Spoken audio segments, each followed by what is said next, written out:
Dani and Eoan were supposed to go to see one of Ian's favorite artists this year.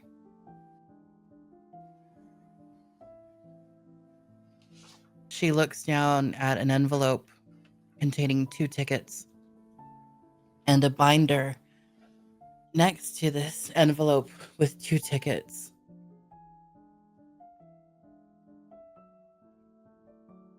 And she opens the binder and it has the reservations to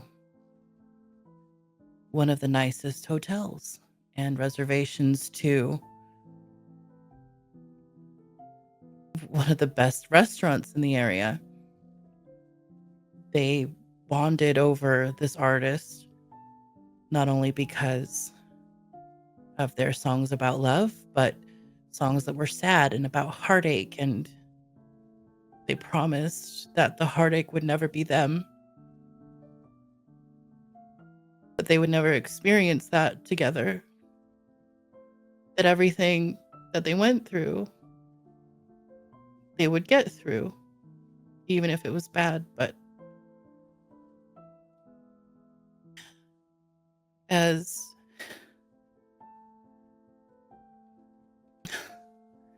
Dani looks at these, she can't bring herself to take them with her, so she's going to put the tickets in one of Ian's boxes. And she'll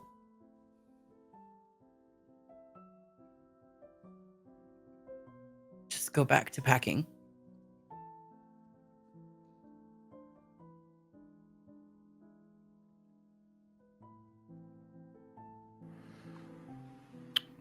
Walking up to the bookshelves, Eoan looks over all the different things that they found.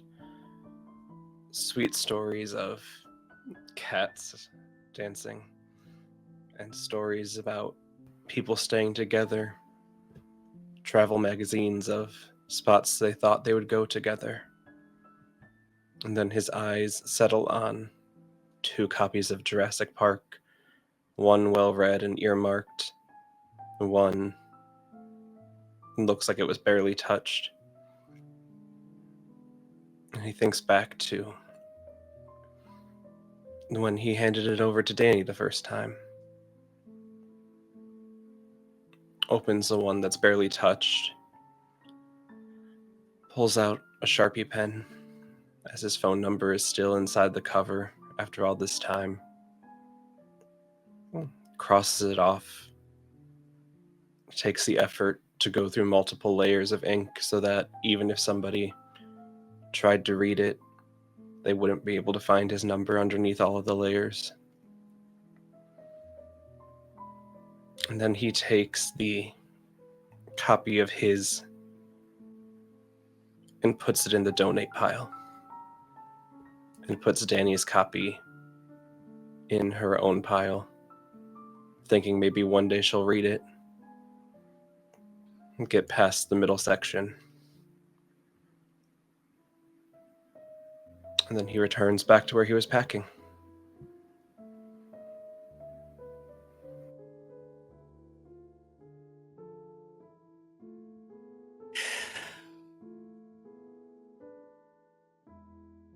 Dani's in her office going through more binders, notebooks, papers, and she comes across some sheet music. For Dani's birthday, Eoan took her to the studio that he works at. And he sat her down, and everyone at the studio was watching as Eoan sat down at a piano. And He starts to play the piano. It's an unfamiliar song.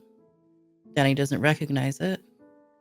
She looks at the sheet music that he handed her. Can't make any sense of the notes. But he starts to sing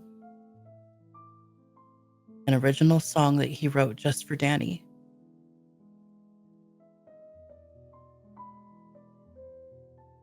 And Eoan typically showed action and used some words to express how he felt, but never in a way that was this vulnerable.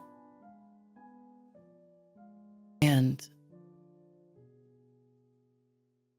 it was one of the few, but most precious moments to her.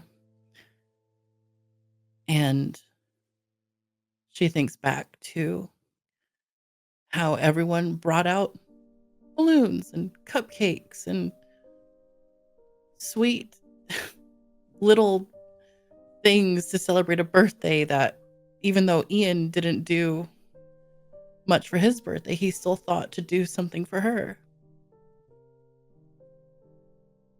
And she just ran up to him and kissed him and messed with his hair and embarrassed him in front of everyone. And he just smiled and down at her, and they hugged, and it was a very special moment. And as Dani looks at these sheets and still can't understand them, she can't bear to part with them. So she puts them in one of her boxes and goes back to packing.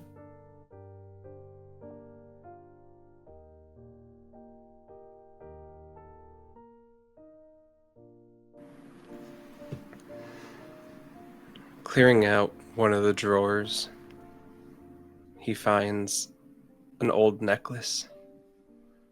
One of the first things he got for Dani.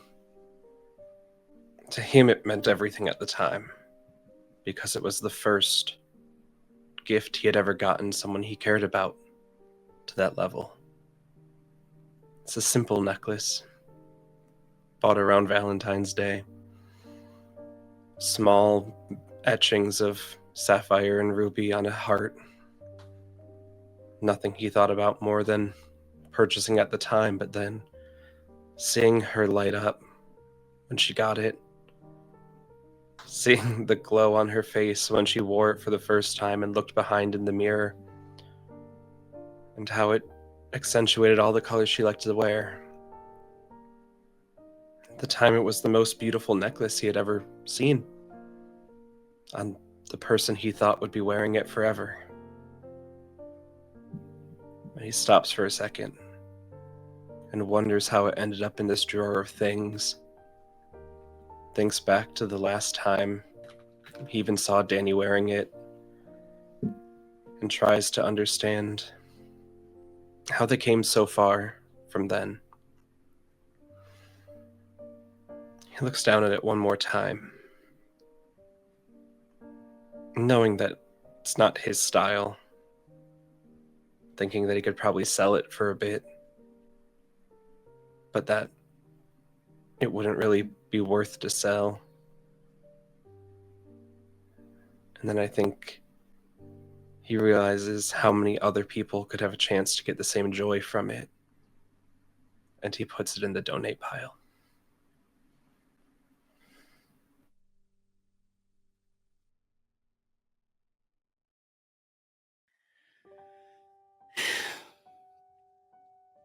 Dani leaves her office for a moment and goes to the bedroom to grab some tissues, as she has not stopped crying since they decided today was the day.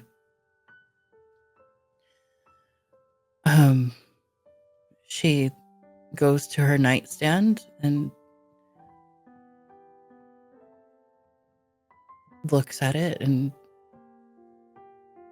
sees that it's the one that they got from an antique shop. It doesn't fit anything else in the house, but she remembers that the day that they went to the antique shop and how they were like, she convinced him, hey, let's do something different. Like, everything in our flat looks normal. Let's get something weird. So they found this really old piece of furniture that they turned into a nightstand, and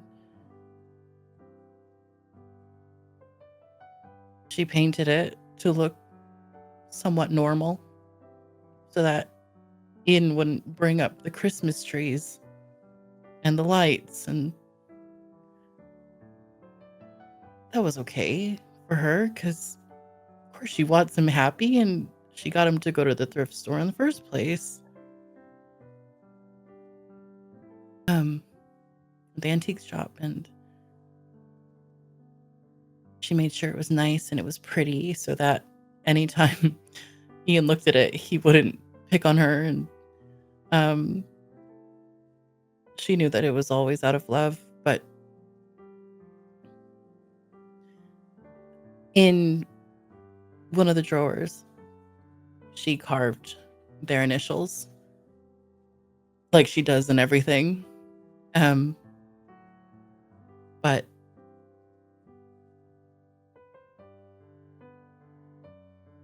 she can't stand to look. She can't stand to look at this after she leaves. She doesn't want to be reminded of that. This isn't something that can be tucked away. It's the first thing, if it wasn't Ian, that she would see in the morning. And the last thing, if it wasn't Ian, she would see when she goes to bed, and she's just going to put it in the donate pile.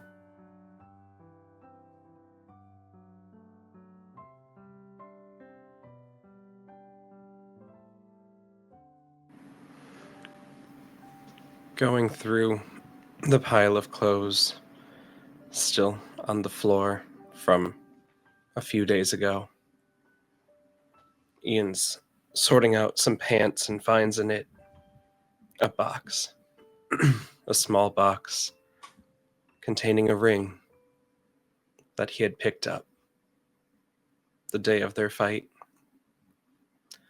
The day that Dani said nothing is working and everything is bad. And no matter how much she meant it to be her job, she couldn't stop saying it about everything. And when they tried to ask about it being them, Dani couldn't separate everything from them. She just kept saying, we'll figure it out. But he knew they couldn't figure it out because she'd never be happy. And he knew it wasn't the right time to pull a ring out. He knew waiting to the next day might help, but it didn't. And so from his pants, he pulls out a small box with an unopened ring. And he goes and puts it in his pile, thinking about maybe someday someone can use it. Maybe someday he'll find someone else who would like the way it glows. Maybe someday he'd find someone to fill the void he's about to have. But donating it would be a waste, and she doesn't even know what it's from, so it'd be rude to leave it for her to find one day and not have answers on what the intention was for. So instead he sits down and looks at it lets it go through the really boring overhead light as all the lamps are being packed away, and just watches the way it would have glittered in the light had anyone seen it,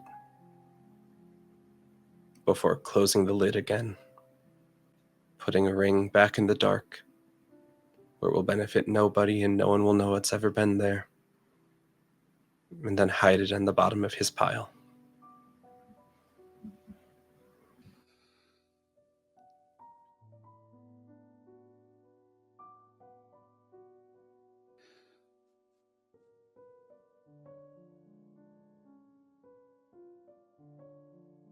Dani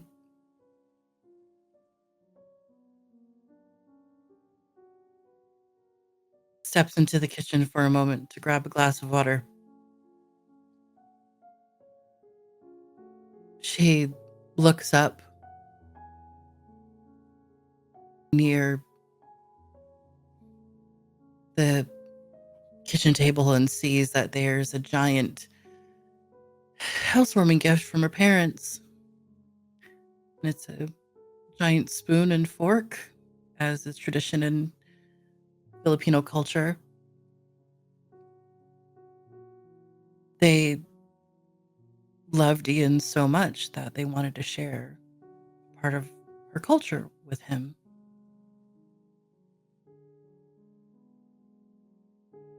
And it's a symbol of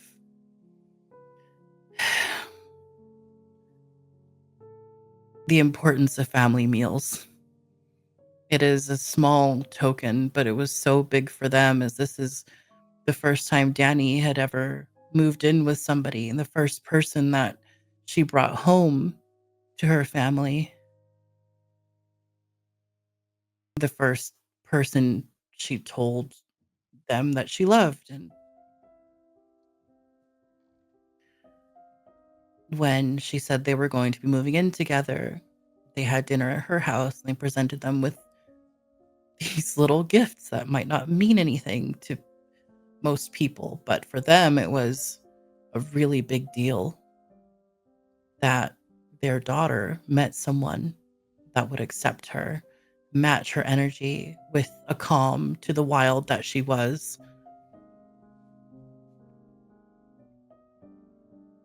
But she hasn't been that way for a while. She's lost herself a bit.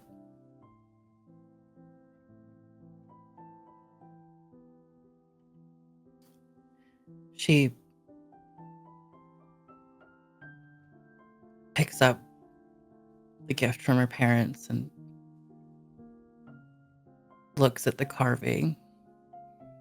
It says to Ian on them, because of course they were going to address it to him, but they spelled Ian wrong. They spelled it the American way. But he didn't mind that. He thought that they tried, and it was, of course, a nice gesture. And she smiles a bit as she looks and remembers that they would just joke about it. But they're not going to be having dinners together anymore. They're not going to cook any meals together anymore. They're not going to order in when the both of them are feeling extra tired. They're just not going to do anything together anymore. So there's no point in keeping these. So just putting them in the donate pile.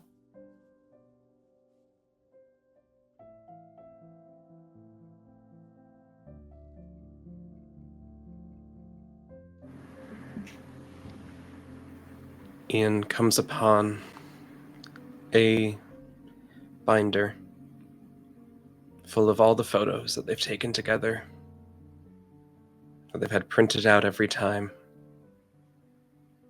because they ran out of wall space to show off how much they enjoyed being together.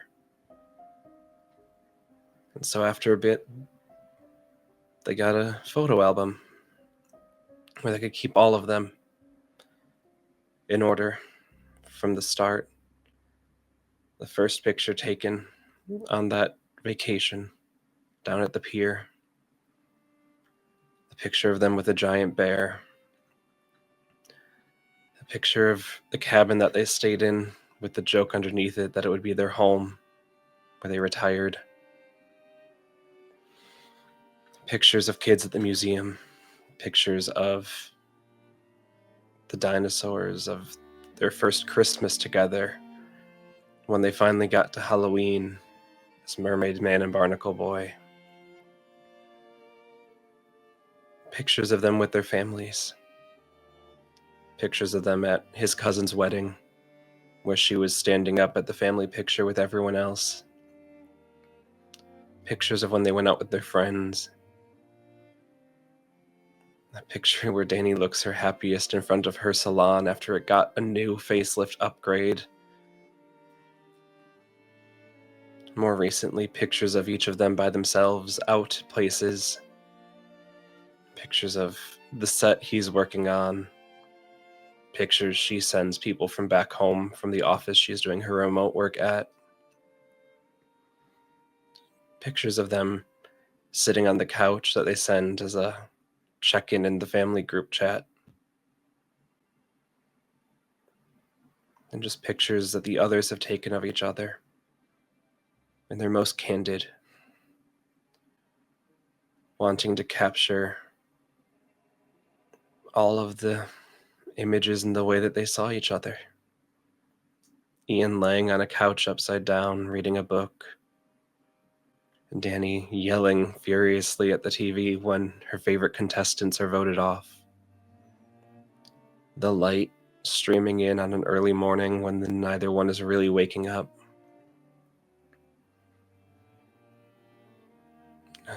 Book detailing the last 18 plus months together.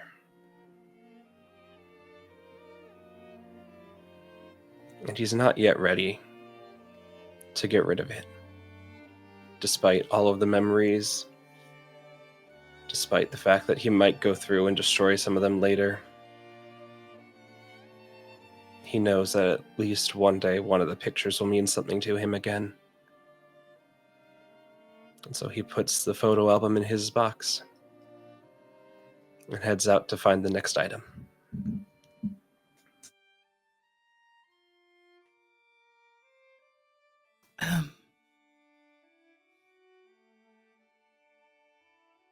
Dani's back in her office.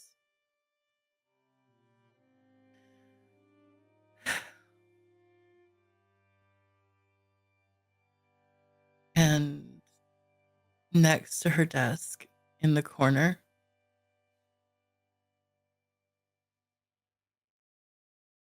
is the giant stuffed bear that they won at the pier. And she goes to picks it up. And she feels so alone and she just starts to cry as she holds the bear.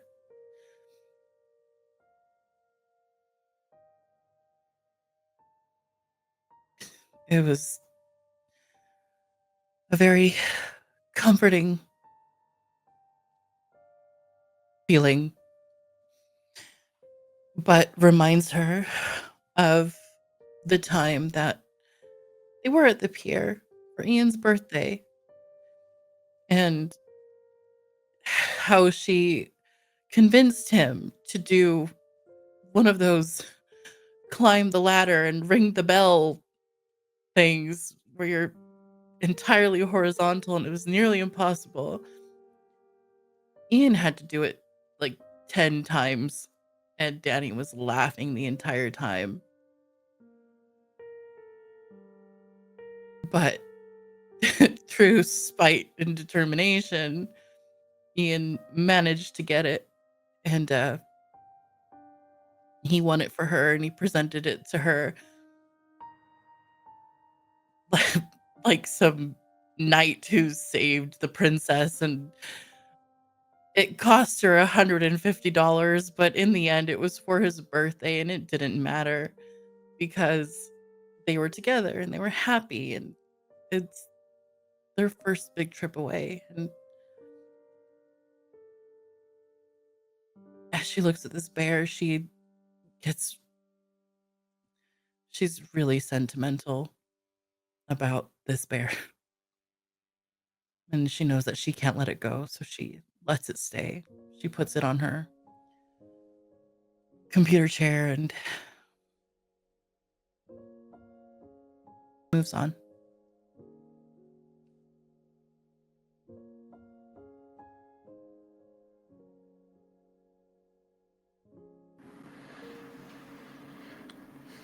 Next to the couch, underneath a side table, is the box collection of board games that they own. Decks of cards spent learning to play two-player games, promising they wouldn't be too competitive, but never holding up to either end of the promise there. Playfully being mad when the other won, but also celebrating the victory that they got for each other. Never being combative, always being supportive and competitive. The first deck of cards that they bought for his birthday when they were gone. A deck of Uno cards, several two-player games, and a bunch of games that they set up to make two-player on nights that nobody could come visit.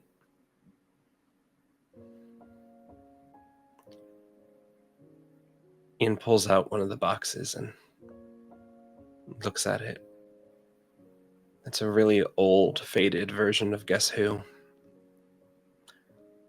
They had the best time always sitting down and having a glass of wine together and seeing who could win. And after they started to memorize the placement of the tiles, they would take them out and move them around again. They would also often play based on just the vibe the character has instead of real traits, which is how you found out who would be a good tipper and who definitely orders munchies at 3 a.m. He looks at the small bag inside of pictures of their friends and loved ones that they've made. For when they wanted to have a lot of extra fun with it, they'd use people they actually know and try and guess that way. He moves the bag of pictures to the side,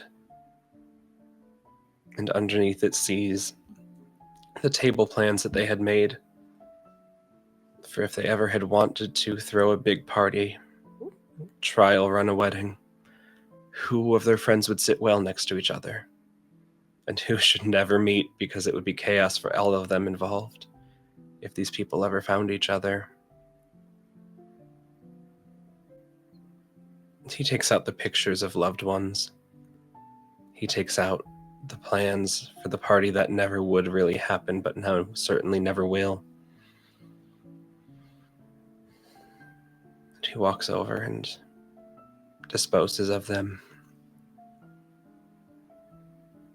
Puts the lid back on the box and closes it. And looks through the rest of them, some still unopened as they got them for the next time all of their friends would come visit. They had just moved to a new town and had told all their friends they could come whenever they wanted. And so they ordered a bunch of games that whenever they got around to throwing their housewarming party, people could play with them for the weekend when they come over. And Ian looks at this unopened box, looks at the well-used cards, and decides that he's going to keep them. Goes over to his pile and puts them down, and goes through one by one to make sure that there's nothing private or special in them, as they have a habit of putting themselves into everything they do. He takes a lot of time to make sure that he's not likely to find a rampant picture of the two of them when he sits down to play it again in the future.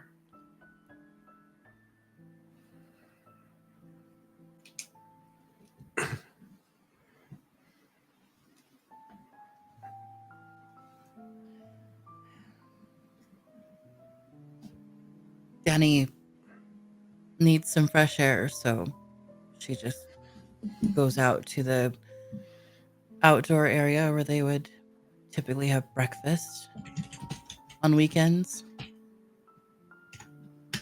Um, and she just sits at the little like garden table and looks around at the floor and sees all of the supplies for the catio that they were building together. She decided that she wanted to build one so her cats could go outside and chase birds in a safe way. But she's really clumsy and doesn't really do the building thing. And Eoan volunteered to help, and because that's what he did. He's always helpful and cares, and they'd work together and laugh, and especially if one of them got in some weird twisted position that shouldn't be possible or safe, but still managed to somehow get the bolts where they needed to be. But this was towards the end of their relationship, and it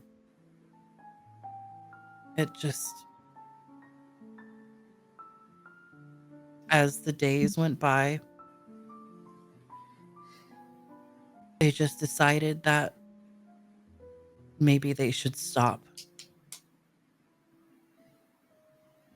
because she wasn't going to be living there anymore.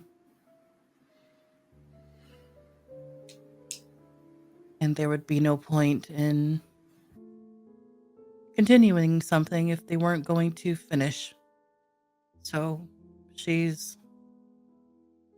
going to donate all of the supplies.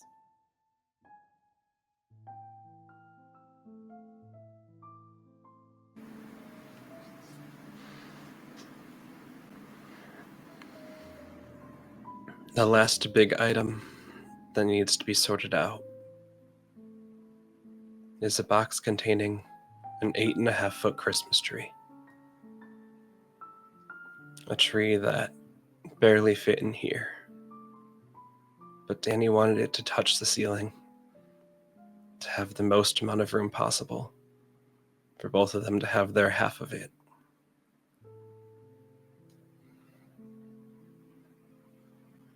It's a large box, held together with duct tape, even though it's only been open for one winter.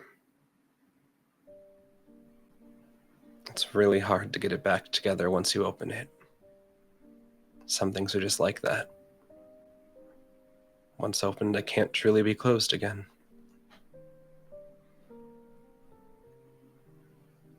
Eoan sits on the box for a second, trying to decide where it's going to go. It never really fit the room.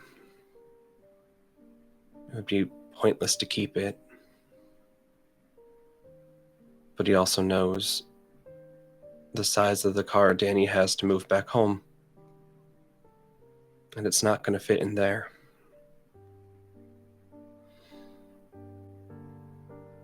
It would be rude to force it on her. But she always cared about it far more than he did. And so he takes the box, pushing it up as though he's about to set it up again. Set it up for the second time. And then just slides it with the rug on the floor over to the front door. So it's the easiest to take when she decides to leave. And he puts the Christmas tree in her pile with all the ornaments, all the colorful decorations, and all of the things that cast a warm light, knowing that this year it'll be beautiful whites, maybe a little bit of green, but simple and clean.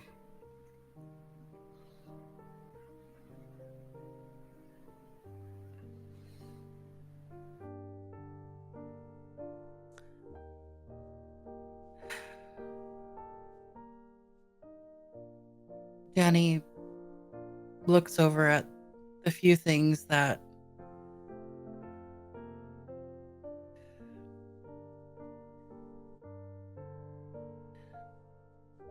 Danny's looking over at the few things that she's decided to keep. Many of the things are too painful to keep, and she's trying to decide as a last gesture, even though nothing's ever gonna be back to normal. Maybe there's something that she can give him that'll make him smile. Maybe something that'll make him feel safe or remind him of a good time, that many good times they've had together, but it's a toss up. But she decides that she's going to take. It's hard for her, but she decides to take the teddy bear as Ian's not looking.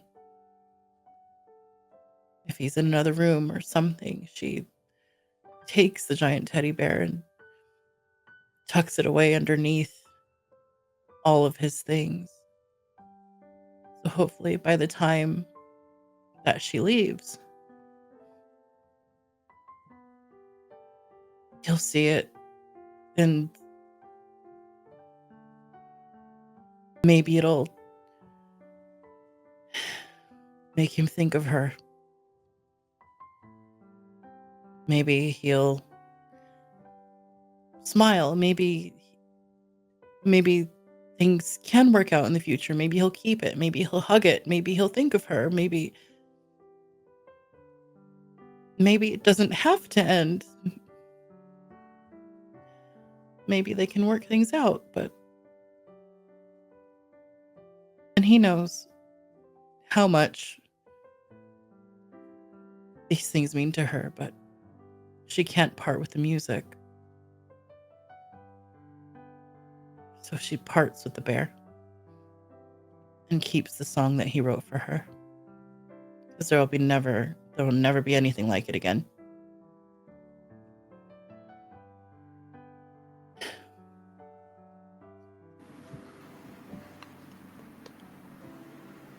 While Dani is inside getting the last of her things, Ian goes to do a check to make sure that the car is packed in a way that will last the trip. And he sees how empty it is. He sees that a lot of the things she brought were hers, but nothing really of theirs was making the trip back. The furniture is mostly still his, or at least in his place, because they bought it for here. It wouldn't really fit the spot they used to have, or wherever Dani's going to live next. And so he thinks about how easy it was for him to dispose of the pictures of their friends and family, and knows that the photo album is safer in her hands than it is his. So he walks inside and grabs it, takes one last look through them, looks at the countless pages at the end, where they thought they'd fill them up, and removes those pages so that the story ends with the last picture in the book before closing it and putting it on the ground behind the driver's seat, so she's not likely to see it until she's well gone.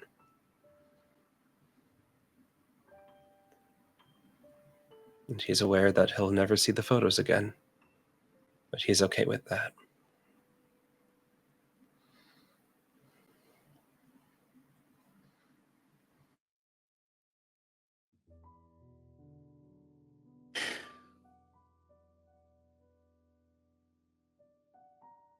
Dani,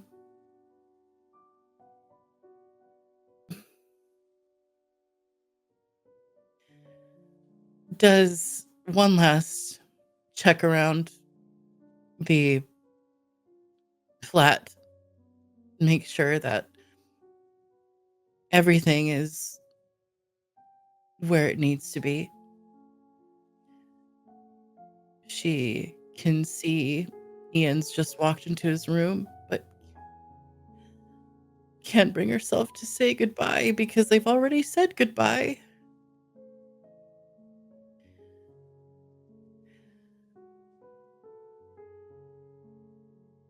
And saying it again would just hurt more. So she grabs her keys off of the table, and before he can come out, she just leaves. But she can't help but look towards his window and mouths the words, "I love you, and I will always love you. And I'm so sorry that this didn't work."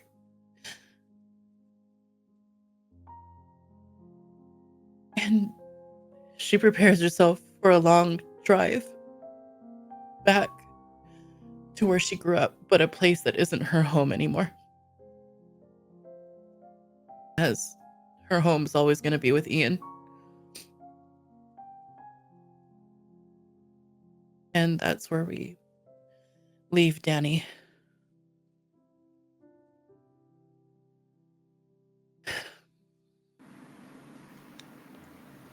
Inside the house, Ian leaves his room and heads to what was their office but is now just his office, and feels how empty it is. Half the room is gone, but sees in the corner a giant stuffed bear. He smiles, a sad smile that doesn't convey anything other than a reaction to seeing it. He sits down and pulls the bear in and holds it for a while.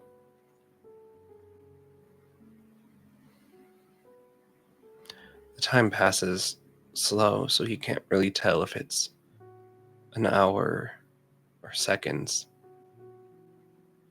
until his phone buzzes, letting him know it's only been 2 minutes. And he knows that despite everything, he has a project he needs to finish. So he stands up and he heads to the piano in the office. And he pulls out a new sheet of paper to start writing whatever it is that needs to sound wonderful and happy, not knowing the next time he'll feel either of those.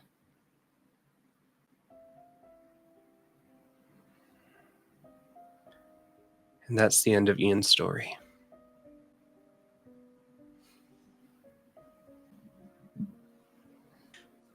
We did Thank it. you, everyone.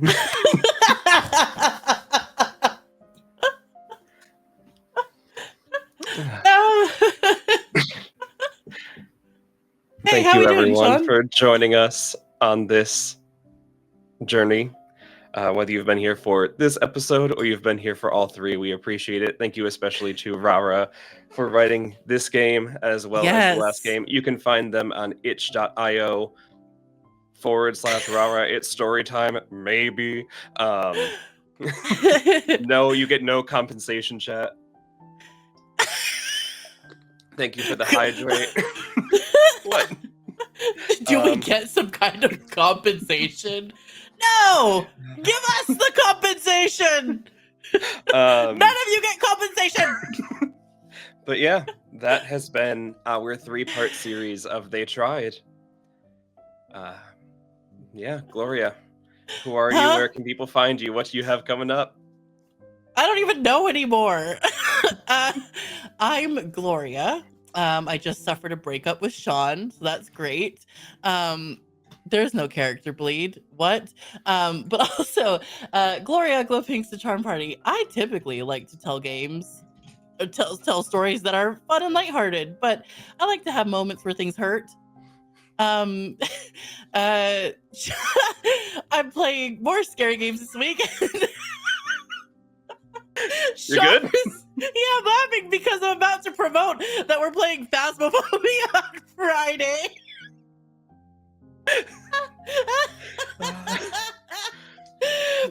Very, very different to this. Hey, I can't speak anymore. Sean and I do many things together, and this is one of the most heartbreaking, most beautiful stories, and it's all thanks to Taylor and Rara for creating such beautiful games. 10 out of 10 would do it again, maybe. Sean, who are you? Where can people find you? Yes. Hello world, I am Sean. If you are here, you're probably on my channel or Gloria's channel where my name is in the description. But yeah, I am Sean. You can find me all across the internet at HelpActionNeeded, playing variety of indie TTRPGs primarily, especially ones that people I know in the space have created because it lets me show off people who do really good work.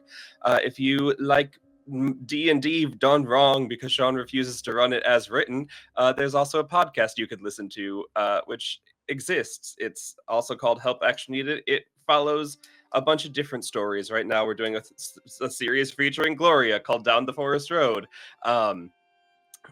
which is really good and really autumnal, so perfect for the time of the year. If you want to find me in the future, you can go to Roll D5 tomorrow, where I'm going to be running a very different game from this called Flight or Fright.